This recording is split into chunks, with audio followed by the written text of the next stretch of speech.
Hey guys, Irfan here.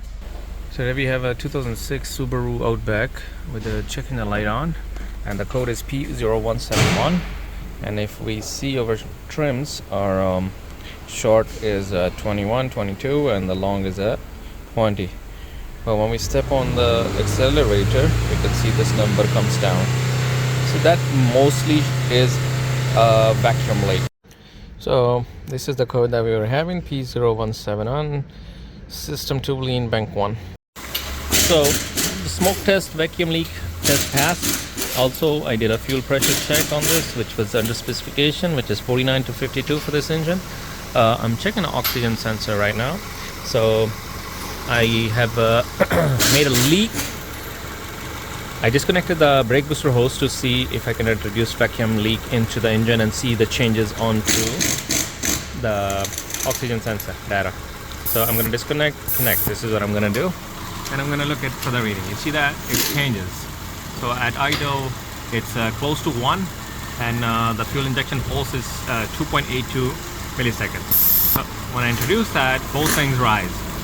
Oxygen air fuel ratio sensor rise, and also the fuel injection pulse changes with that as well. That tells me oxygen sensor and ECM are working as it should.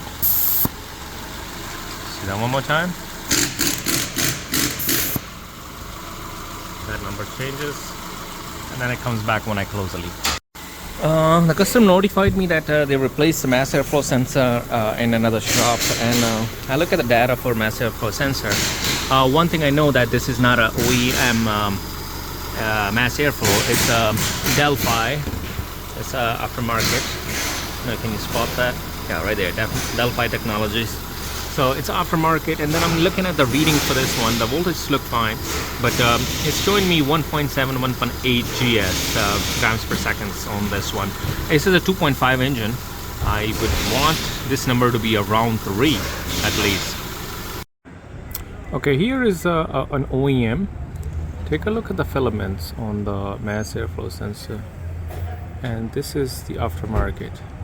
So again, take a look at the filaments, how poorly designed this one is compared to the OEM on the left side. Alright, so here we can see the short and long trims are back to normal. 2.3, 0.0, this is where it needs to be. All it needed was an OEM mass airflow sensor. I'm gonna leave the engine running, I'm gonna test drive it for 10 minutes, and I'm gonna make sure the light doesn't come back. Okay, so we can see the car is fully warmed up.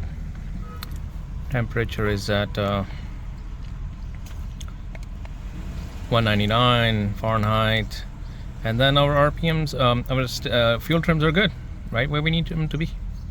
That's it. All it took was a bad mass airflow sensor to cause the lean code.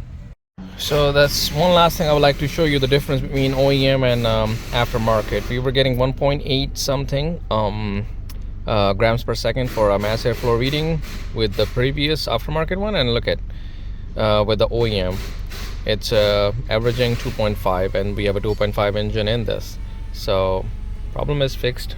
Thank you so much. Like and subscribe for more.